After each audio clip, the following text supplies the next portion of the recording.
एक भक्त हुई भारत में, दक्षिण भारत में, साउथ इंडिया में।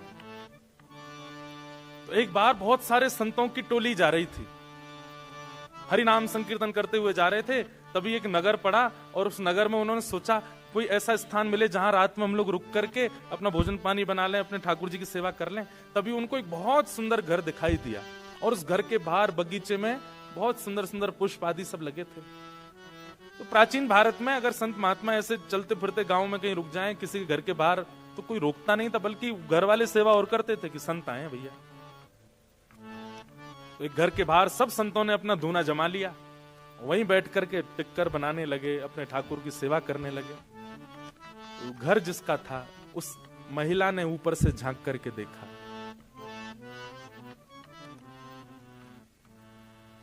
उसके नेत्र सजल हो गए कि आज मेरे द्वार पर संत आए हैं, मैं कुछ सेवा करूं।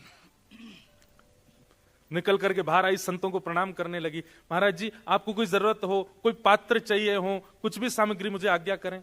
तो संतों ने कहा कि भाई देखो, ऐसे तो सेवा करते हैं, चलो तुम एक काम करो, सबके लिए कुछ पात्र ले आओ, कुछ दौने ले आओ, कुछ ऐसे। तो उसके घर से जो जो सेवा हो सकती थी वो लेकर के आने लगी, सबको देने लगी।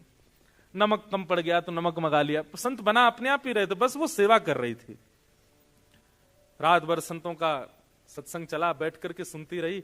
सुबह सब संत बोले अब हम जाएंगे, अब हमारा समय आगे बढ़ना है। तो दौड़ करके गई और दौड़ करके जाके उसने सुंदर एक दक्षिणा देते हैं ना महापुरुषों को, सुंदर बहुत अद्भुत कुछ दक्षिणा और कुछ सामग्रियां लाई और ला करके संतों के सन्मुख पधरा दिया। अब तो नहीं होता ऐसा, पर प्राचीन काल में संतों का ऐसा नियम होता था कि वे दक्षिणा देने वाले से पूछते जरूर थे, ये दक्षिणा कमाने का जरिया क्या है तुम्हारा, ये जो धन हमको दे रहे हो ये आता कैसे है, तुम्हारा काम क्या है, व्यापार क्या है, करते क्या हो। अब तो दक्षिणा देखते ही धल लेते हैं, तुम चाहे जो भी हो।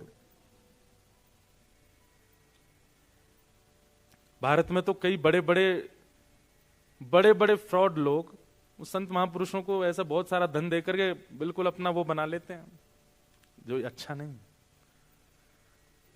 तो संत ने पूछा कि बिटिया, इतनी सामग्री तुम सोना चांदी और जाने क्या क्या ये परात में लेकर के आई हो, ठीक है हम स्वीकार करेंगे, पर हमारा नियम है, गुरु आज्ञा है, इन सब को प्राप्त करने का स्रोत क्या है, कहां से आता है। उसके हाथ कांपने लगे, मुख मुरझा गया। बोली महाराज मैं झूठ नहीं बोलूंगी, पर मैं एक नगर वैश्या हूं, मैं नगर वधू हूं, लोगों का नृत्य करके रंजन करती हूं, गायन करके रंजन करती हूं, उसके बाद जो मुझे वो लोग देते हैं उससे मेरा घर चलता है। उसके नेत्र सजल हो गए। सामने बैठे हुए संत भी आश्चर्य में पड़ गए, अब क्या करें। मन में बहुत दुखी हो गई कि मैंने जीवन में कभी किसी महापुरुष संत की सेवा नहीं करी, पर आज मेरा दुर्भाग्य है कि मेरे द्वार पर आप आ गए, ये मेरा सौभाग्य, मेरे घर की सामग्री आपने प्रयोग में ली, ये मेरा सौभाग्य, पर मैं अपनी वस्तु आपको अपना कर्म बता करके नहीं दे सकती, ये मेरा दुर्भाग्य।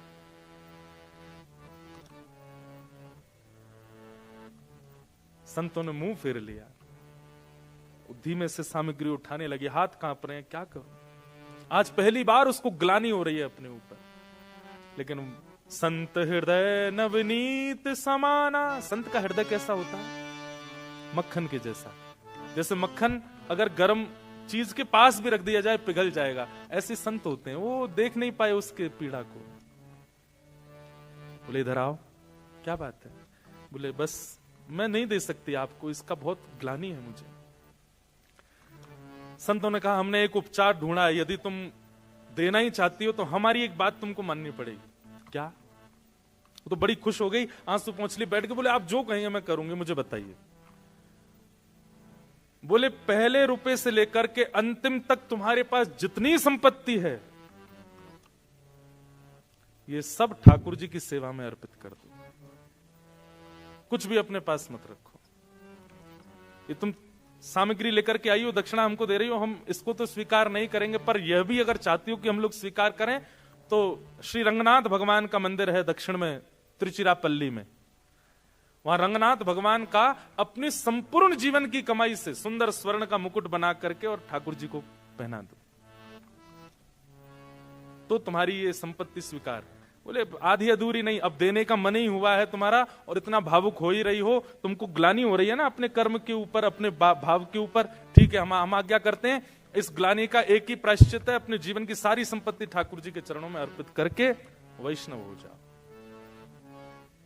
अब चिंता मत करना आगे अपने भोजन की, प्रसाद की, सब ठाकुर जी करेंगे, लेकिन अब जो कुछ भी है तुम्हारे पास सब अर्पित कर दो। मैं एक बात कहा करता हूं, हमारे जो ठाकुर जी है ना, इनको मैथमेटिक्स नहीं आती, ठाकुर जी की मैथ्स अच्छी नहीं है, बस दो ही चीज जानते हैं, क्या?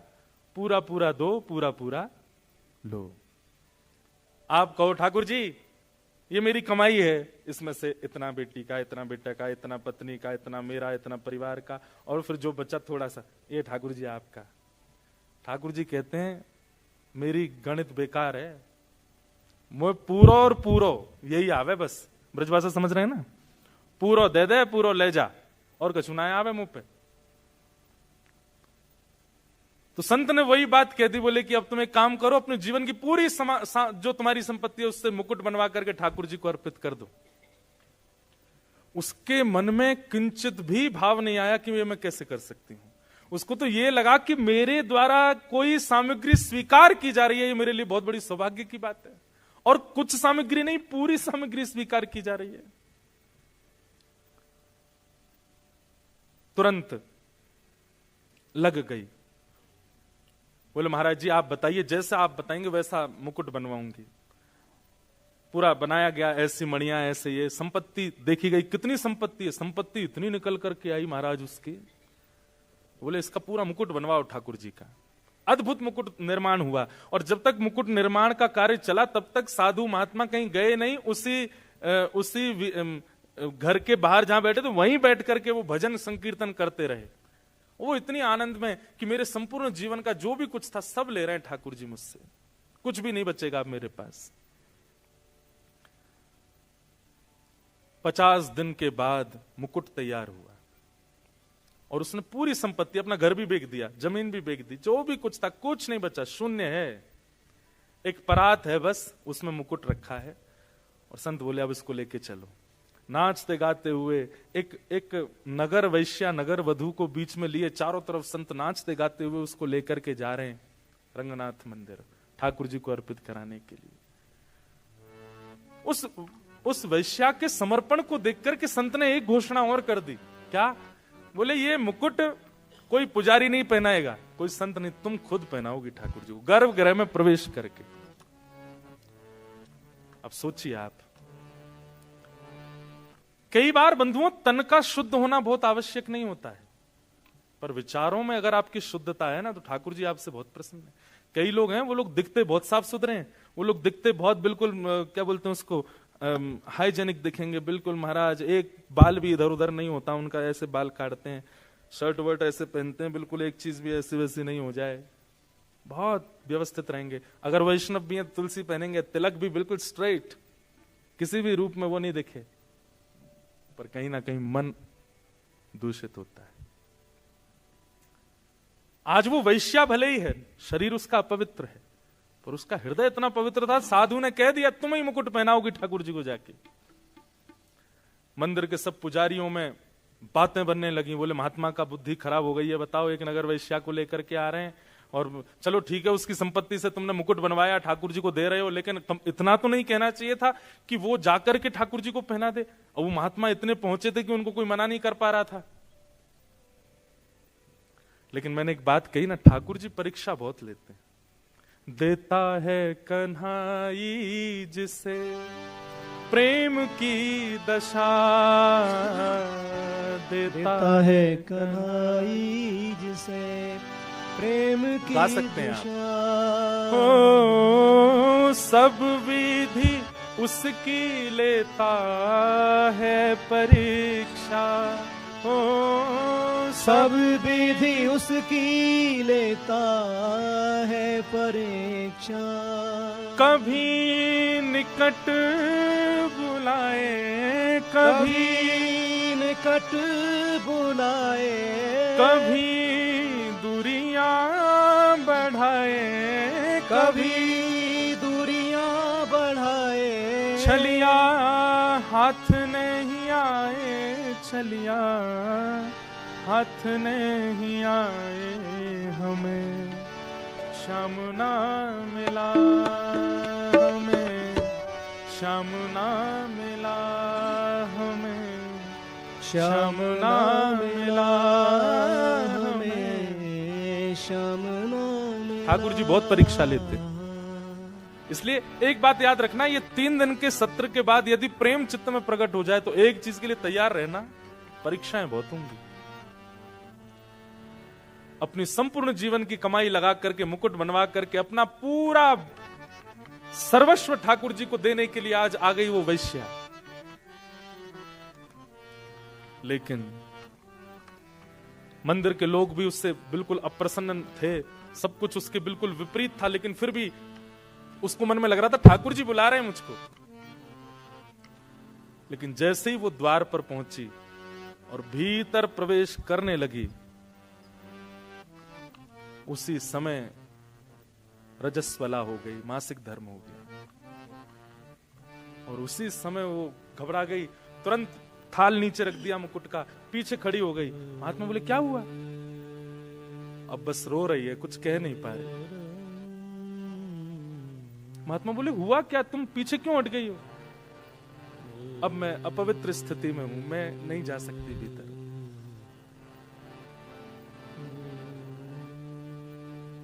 उस समय महात्मा बोले इसका भाग्य कितना दुर्भाग्य है, पूरा जीवन नगर वैश्या बनकर के रही, जो धन कमाया उसमें से संतों को देने का प्रयास किया तो हम ले नहीं सकते, दूसरा निधान निकाला कि कुछ भी ना रखे, सब कुछ ठाकुर जी को दे दे, सब प्रकार का प्रयास कर लिया, इसको ले जाकर के भीतर मंदिर में मुकुट पहनाने तक का अधिकार मिल गया था, लेकिन ये कैसा दुर्भाग्य है। निश्चित ही अपने पूर्व काल में, पूर्व जन्म में पता नहीं क्या ऐसा अपराध बन गया इससे, ठाकुर जी इसको स्वीकार नहीं कर रहे हैं। मंदिर के कुछ विपक्षी लोग खुश हो गए, बोले हम तो पहले ही मना कर रहे थे, देखो ठाकुर जी ने ही ऐसी लीला कर दी, अब ये जा नहीं सकती भीतर। आप वेद शास्त्रों के विरुद्ध जाकर के काम कर रहे थे महात्मा, देखिए ठाकुर जी की लीला। बैठी बैठी रो रही है, लेकिन उसको आत्मग्लानि नहीं है, उसको था ठीक है, जितना मिला मुझे उसमें परिपूर्णता है, मैं भीतर नहीं जा सकती, मेरे द्वारा अर्पित किया गया मुकुट में ठाकुर जी के मुख पर नहीं देख पाऊंगी पहली बार। पहली एक होता है ना, कोई वस्तु कुछ देता है तो उसको रहता है कि पहला दर्शन मैं करूं, कोई बात नहीं। महात्मा थाल उठाए, बोले बिटिया अब तेरी तरफ से मैं जा रहा हूं, जाइए आप, मुझे बस बता देना कैसा लगा, ठाकुर जी के मुखमंडल पर थोड़ी मुस्कान आई कि नहीं पहन के। भीतर गए, महात्मा के नेत्रों से अश्रुपात और वो अश्रु जल मुकुट पर गिर रहा था, और बार बार कह रहे थे ठाकुर जी आपकी भक्त वत्सलता कहां गई आज, परीक्षाएं आप लेते हैं, आपका स्वभाव है, पर इतनी क्यों लेते हैं। जैसे भीतर प्रवेश किया, श्रीमन नारायण भगवान के सन्मुख उसको रखा गया, मुकुट की पूजा अर्चना जैसे हुई, और अर्चना करने के बाद पूर्व का मुकुट उतार करके और द्वितीय नया मुकुट धारण कराने की परिस्थिति, जैसे ही मुकुट उठाने का प्रयास किया, खुद ही उठा के लाए महात्मा जी बाहर से, वो इतना भारी हो गया उनसे उठे ही नहीं। 2-2, 3-3, 4-4 वैष्णव लगे हैं उस मुकुट को उठाने में, लेकिन वो इतना भार धारण कर चुका है किसी से हिल भी नहीं पाया। महात्मा बोले भगवान मैं तो अभी उठा के लाया हूं, वो पूरे नगर कीर्तन करते हुए वैश्या लाई, अब अचानक ऐसा क्या हुआ, ये मुकुट इतना भारी। तभी देखा तो श्रीरंगनाथ भगवान के नेत्रों में अश्रुपात। महात्मा जी ने कहा तुरंत पर्दा लगाओ, कपाट बंद करो, ठाकुर जी से मुझे एकांत में कुछ चर्चा करनी है। कपाट बंद किए, तुरंत ठाकुर जी उठ करके बैठ गए, सहज हो गए। बोले जो जो मुकुट बना के लाया है उसी को भीतर लाओ, उसी के हाथ से ही मुकुट पहनेंगे। बंधुओं, एक वैश्या, उसके जीवन भर की कमाई, और वो भी रजस्वला अवस्था, और और ठाकुर जी कह रहे हैं उसी को लेके आओ, उसी के हाथ से मुकुट पहनूंगा।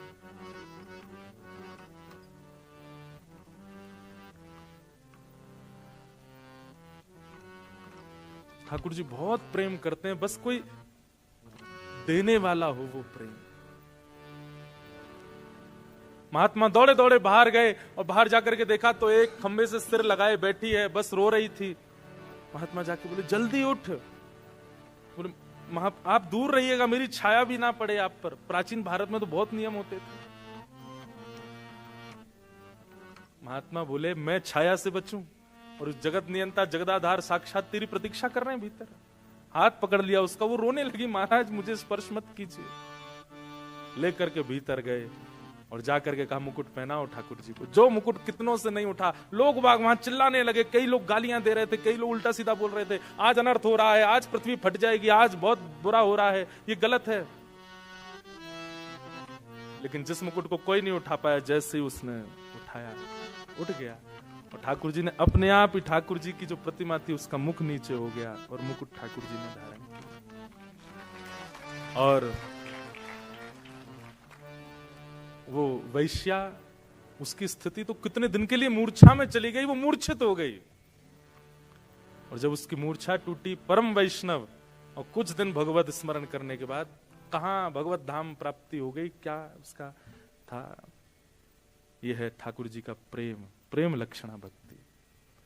बस प्रेम लक्षणा भक्ति का एक नियम आपको ध्यान रखना है, पूर्ण। आधा अधूरा, 1%, 10%, 50%, 60% नहीं चलता, 100 पूरा, तो ही वो प्रेम भक्ति मानी जाती, नहीं तो नहीं।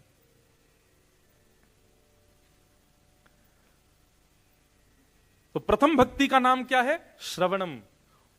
और भक्ति सुन सब रहे हैं, पर उद्देश्य क्या है आपका? उससे आपकी श्रवण भक्ति फॉर्म रूप धारण करेगी।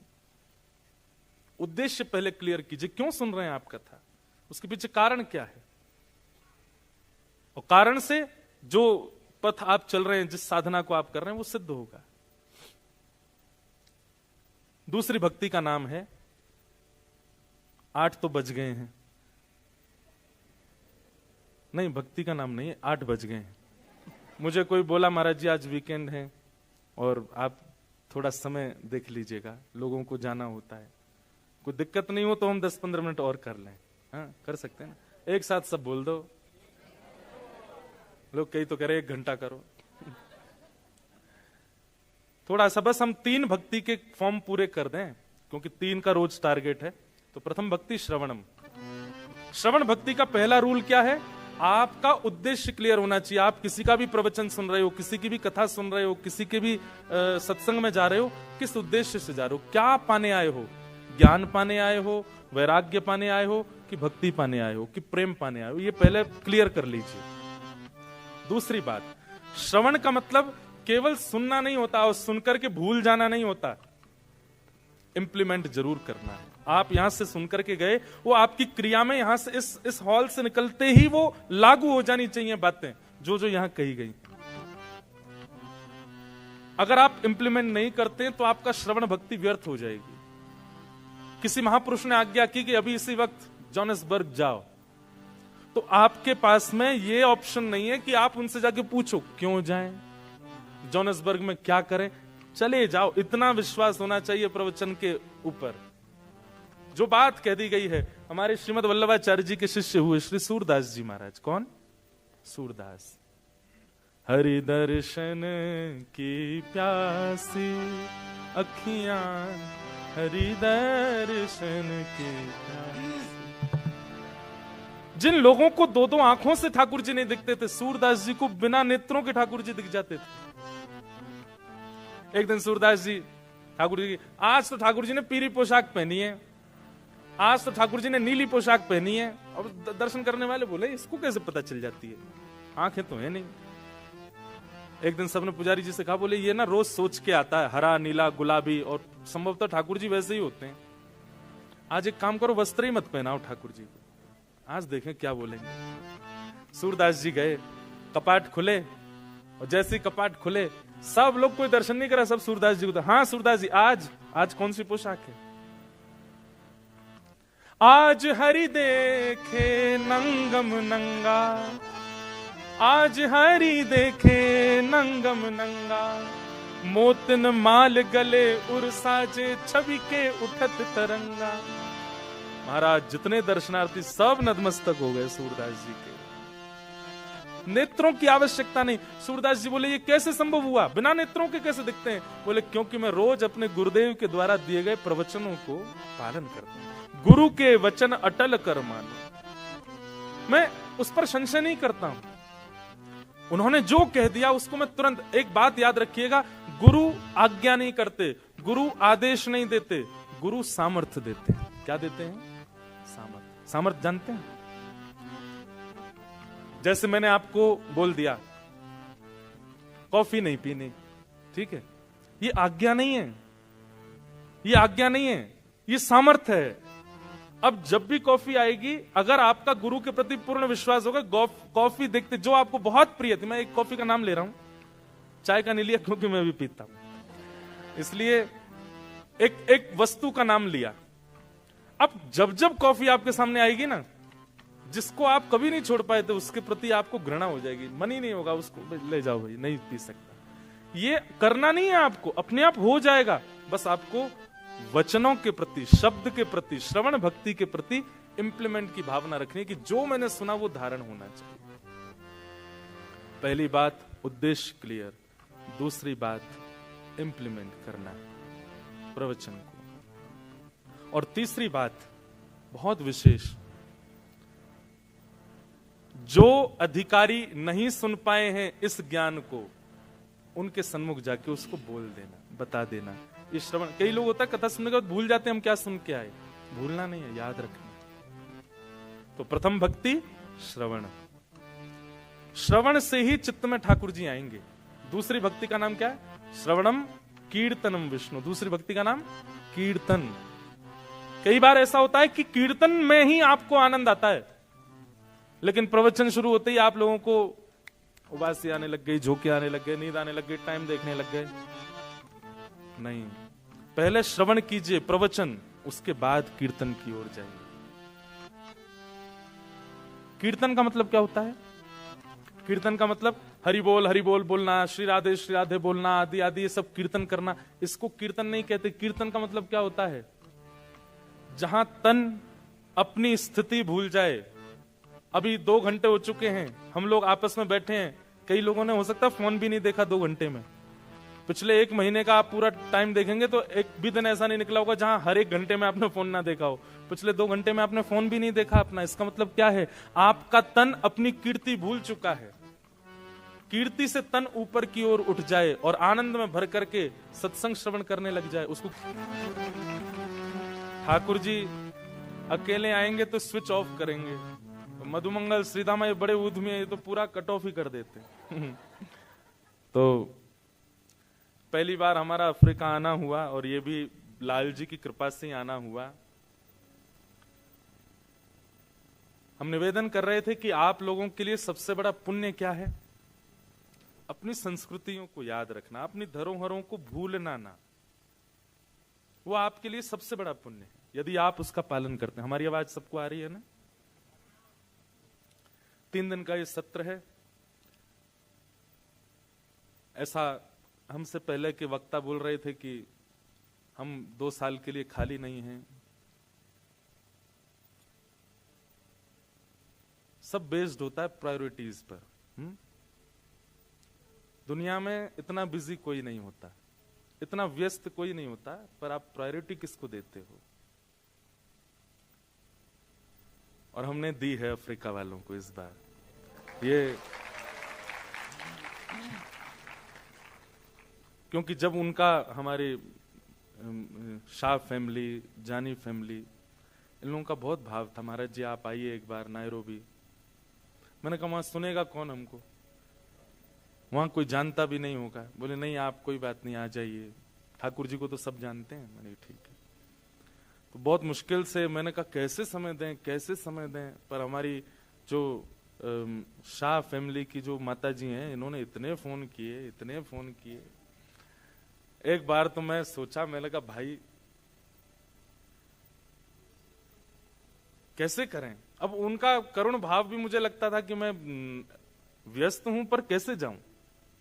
तो इन डेट्स में मेरी दरभंगा बिहार में कथा थी, 1 मार्च से 7 मार्च तक। फिर दरभंगा में जिनके यहाँ कथा थी उनको कॉल करके हमने कहा भाई आपकी कथा आगे कर दें। तो पहले तो वो बोले कि महाराज जी हम भी सोच तो रहे थे, ठीक है ये डेट खाली हो गई, हमने इनको कहा ठीक है चलो ये डेट्स खाली हैं, अब हम आ रहे हैं। अब उनका दोबारा फोन आया, बोले महाराज जी आगे की डेट कौन सी दी आपने? मैंने कहा 2028 में तो अब वो तो बोले नहीं मुझे तो वही डेट चाहिए। मैंने कहा नहीं हम करेंगे, कोई एडजस्टमेंट आगे बीच में कर देंगे, पर अब हमको हुआ नहीं दो एक बार, उनका बहुत मन है। तो ऐसे हम उसमें भी बहुत परीक्षाएं हुई। यहां 3 दिन का सत्र कर रहे हैं, फिर 2 दिन हम थोड़ा भ्रमण करेंगे, आसपास देखेंगे कैसा स्थान है। लाल जी आए तो उसका थोड़ा दर्शन भी तो होना चाहिए। तो 3 दिन यहां सत्र, 2 दिन थोड़ा रह के फिर हम साउथ अफ्रीका जा रहे हैं।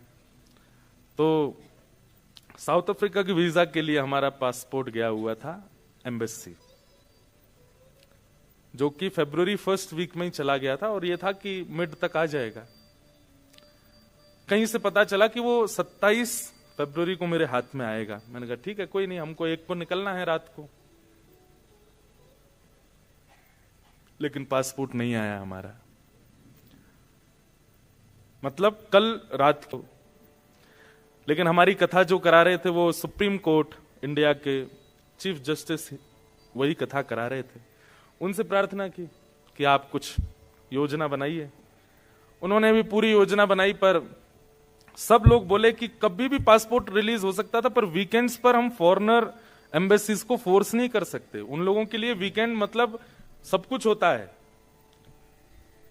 वीकेंड का वेट ही करते हैं कि कब छुट्टी शनिवार रविवार आए, हम लोग सब बंद करके जाएं, काम का नाम भी मत लीजिए वीकेंड्स पर। ऐसी फॉरेनर्स की ऐसी मनोस्थिति होती है।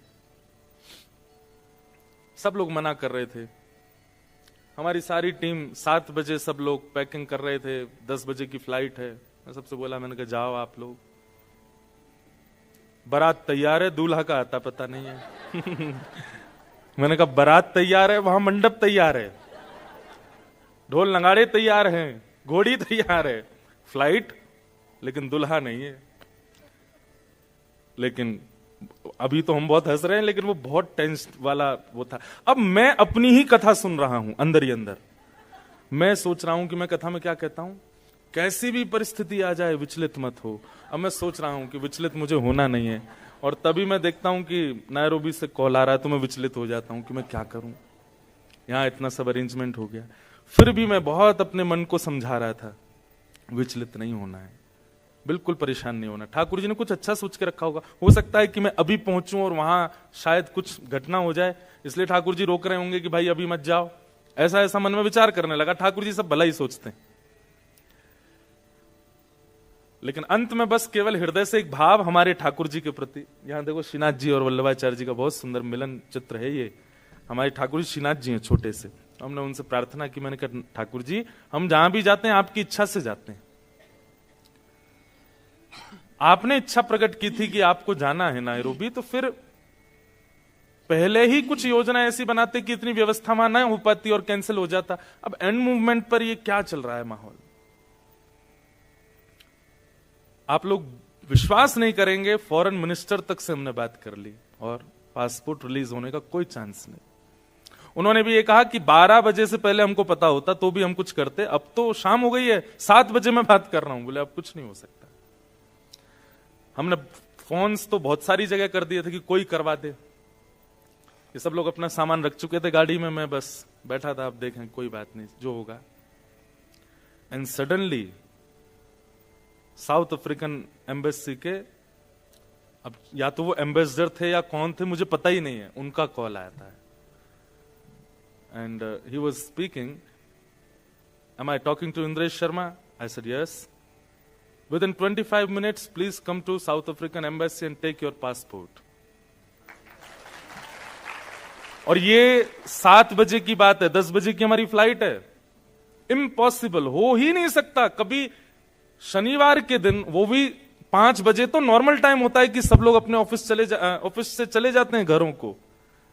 एम्बेसी स्पेशली खोल करके पासपोर्ट निकाला। और एक और बात, वीजा अभी तक ग्रांटेड हुआ नहीं था साउथ अफ्रीका का, वो भीतर गए और जाकर के उन्होंने वीजा स्टिकर लगा करके तुरंत हैंडओवर किया। और मुझे उस समय कुछ याद नहीं आया, केवल लाल जी। अब मेरे पास में जिन जिन लोगों को मैंने बोला था कि कैसे भी रिलीज करवाओ, उन सबके फोन आ रहे हैं। वो लोग क्या करें, मैं एयरपोर्ट जा रहा हूं, महाराज जी इस बार के लिए क्षमा प्रार्थी हैं, हम कुछ नहीं करवा पा रहे हैं। मैं कहा कोई बात नहीं, मंडे को देख लेना। और आप विश्वास नहीं मानोगे, जितने फोन कॉल्स आए सबने मना कर दिया, बोले कि इस बार हम कुछ नहीं कर पाए हैं, मंडे को हम पक्का रिलीज करवा देंगे। मैंने कोई बात नहीं, बिल्कुल, मैंने किसी को नहीं बोला कि पासपोर्ट मिल गया है।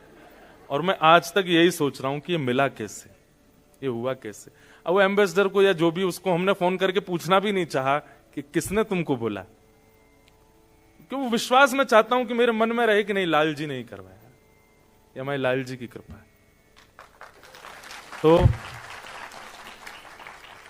ये पूरी बात हमने इसलिए बताई है कि बहुत मेहनत लगी है हमको यहां आने में। आप लोग उसका रिवर्ट जरूर दीजिएगा। और रिवर्ट केवल आपको इतना देना है कि जो भी भाव आप सुनेंगे यहां पर, मैं अभी तक सोचा ही नहीं मैं क्या बोलूंगा, जो भी भाव प्रकट होगा बहुत भाव से सुनिएगा, उसको इंप्लीमेंट करने का प्रयास कीजिएगा अपने जीवन में। और आज रविवार तो आप सब लोग बहुत आए, पर ऐसा ना हो कि कल और परसों हम बेचारे दो परिवारों को ही कथा सुनाते रहें। तो ये 2 दिन 3 दिन हमको दीजिए, अच्छे से खूब भाव से पधारिए। और मुझे बहुत अच्छा लगा आकर के, यहाँ के सब लोगों को देख करके बहुत मन में, मुझे तो थोड़ी थोड़ी खुशबू इंडिया जैसी लगी, यहाँ की मिट्टी की जो खुशबू है। तो आप सब लोग बड़भागी हैं कि आप लोगों को सत्संग बहुत सहजता से यहाँ मिल जा रहा है। इंडिया में इतने वक्ता हैं, इतने प्रवक्ता हैं, इतने प्रवचन करने वाले संत ऋषि सब लोग हैं, फिर भी लोग वंचित रह जाते हैं। पर स्पेशली कोई वहां से यहाँ और इतने लोग जुट जाएं और उनकी व्यवस्था हो, इसको आप सौभाग्य मानिएगा। हम कह रहे थे कि पार्लियामेंट में वो जाता है जिसको इलेक्ट किया जाता है और उसको पूरे अधिकार होते हैं पार्लियामेंट में बैठने के। ठीक वैसे ही ये भी एक भक्ति की पार्लियामेंट है। यहां पर भी आप सब लोग सिलेक्ट किए गए हैं आने के लिए। ठाकुर जी, किशोरी जी, उनकी बड़ी कृपा है आप लोगों के ऊपर कि आप सब लोग यहाँ आए हैं। आपका बहुत बहुत स्वागत, बहुत बहुत अभिनंदन। 1-2 बात हम बता दें। देखो, भक्ति हो, ज्ञान हो, प्रेम हो, भक्ति के जितने भी रूप हों, वो सब टिकते किसके हृदय में हैं? वैष्णव सब हैं, सनातनी सब हैं, पर रेगुलर नहीं बन पाते। वो स्थिरता नहीं आ पाती हमारे मन में। आपने एक नियम धारण कर लिया कि मुझे रोज इतनी माला करनी है, आप 1 हफ्ते बाद उस नियम को तोड़ दोगे, नहीं हो पाएगा, कंटिन्यूटी नहीं बन पाती है।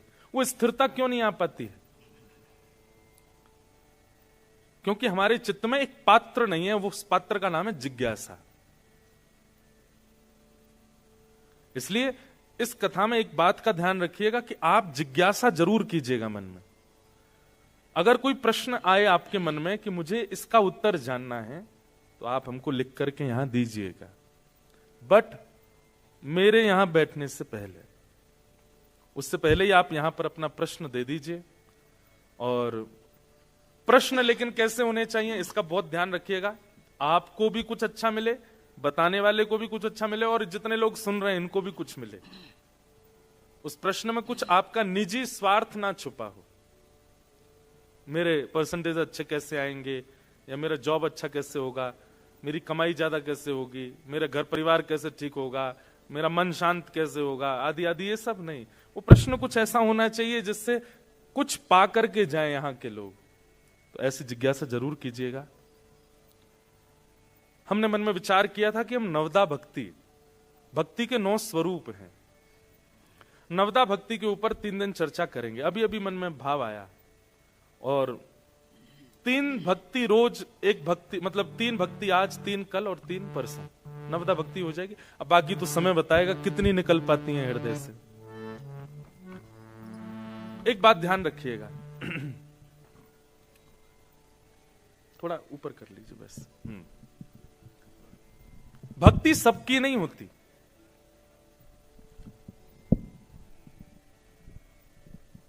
हमारे वैदिक सनातन धर्म में अनेक देवी देवता हैं, सबकी भक्ति नहीं होती, सबकी पूजा होती है। क्या होती है? पूजा। भक्ति उसकी होती है जिनकी हम पूजा कर रहे हैं, वो भी जिसको ध्याते हैं, उसकी भक्ति होती है। 33 कोटि देवता भी जिसके आगे नतमस्तक हैं, उनकी भक्ति की जाती है। और वे कौन हैं? शंख चक्र गदा पद्मधारी श्रीमन नारायण।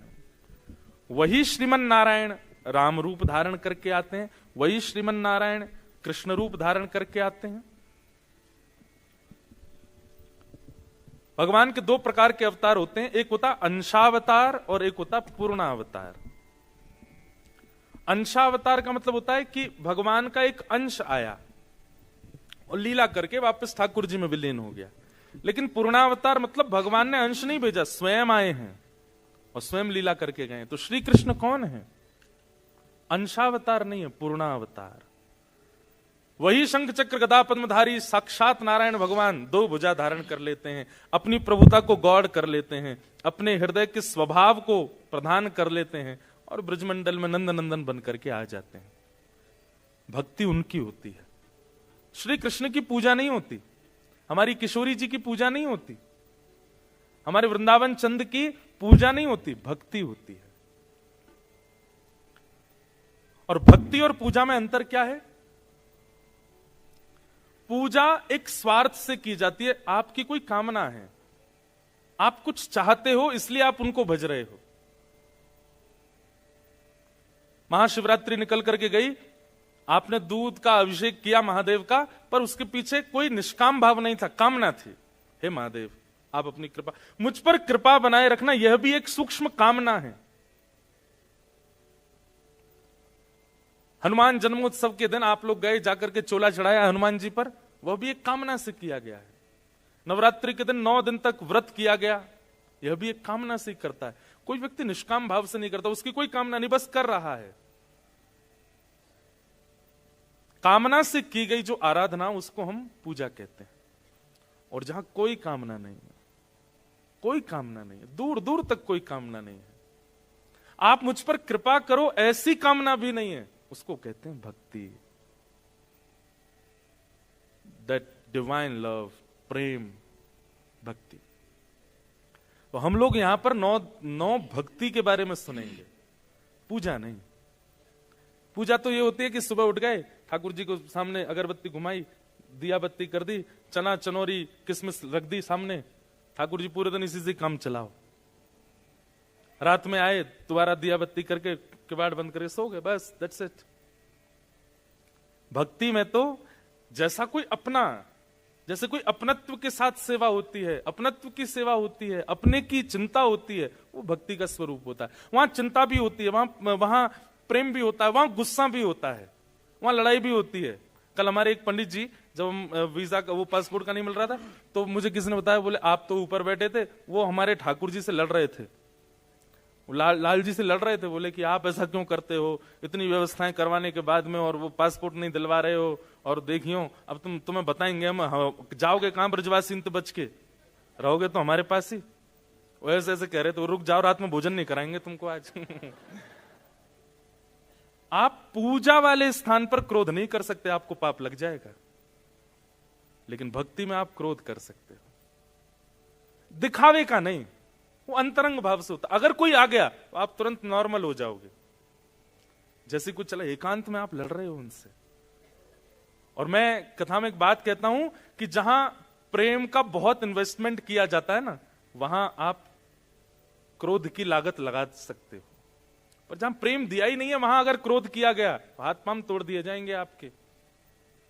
जिसको आपने प्रेम ही नहीं किया, जिससे स्नेह नहीं किया, उस पर जाकर गुस्सा करो,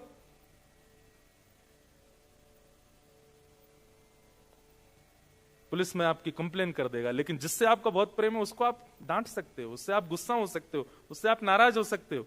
ये देखिए, गुस्सा होना, नाराज होना, डांटना, झगड़ना, ये सारे दोष हैं। पर यदि प्रेम के अंतरंग हो तो यह एक गुण है।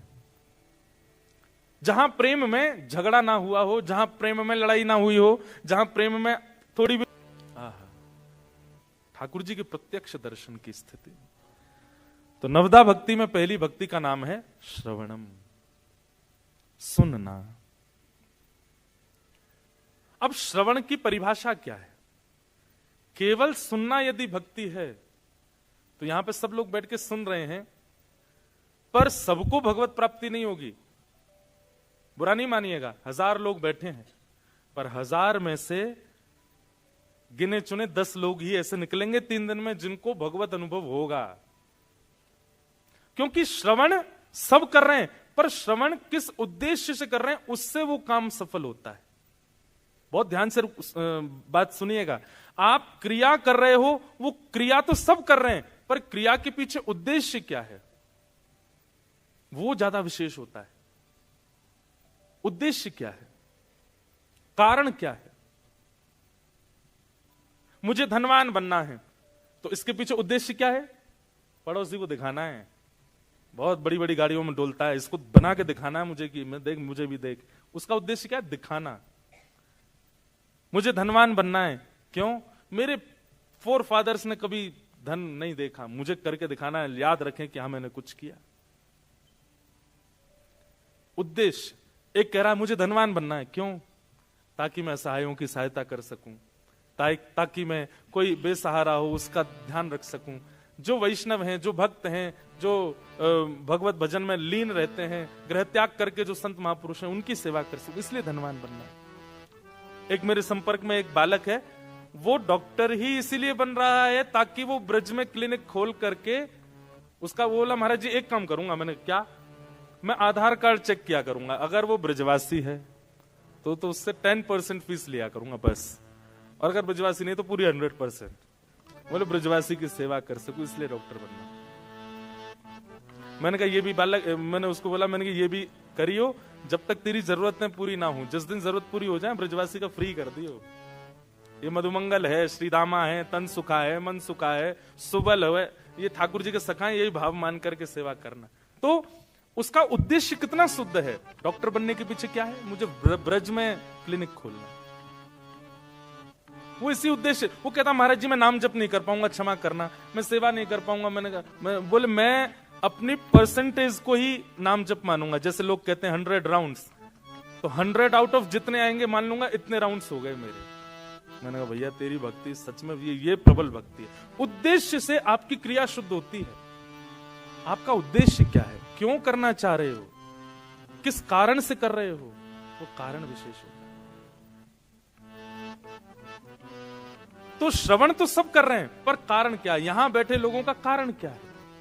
अपना कारण पूछिए अपने आप से कि आप क्यों सुन रहे हो कथा, 3 दिन के लिए क्यों आए हो। बुरा नहीं मानिएगा। एक व्यक्ति मुझसे पता क्या बोला, महाराज जी आप देखना, पता है पब्लिक कितने बजे आएगी? मैंने कितने बजे? बोले पब्लिक आएगी 7:45 बजे। मैंने क्यों? बोले 8 बजे के बाद फिर। लेकिन भाई जिन्होंने मुझसे ये बात कही थी, देख लो नजर घुमा के, सब बैठ गए थे आगे पहले ही। इसका मतलब क्या है? उद्देश्य भोजन नहीं है, उद्देश्य प्रसाद नहीं है, उद्देश्य शुद्ध है।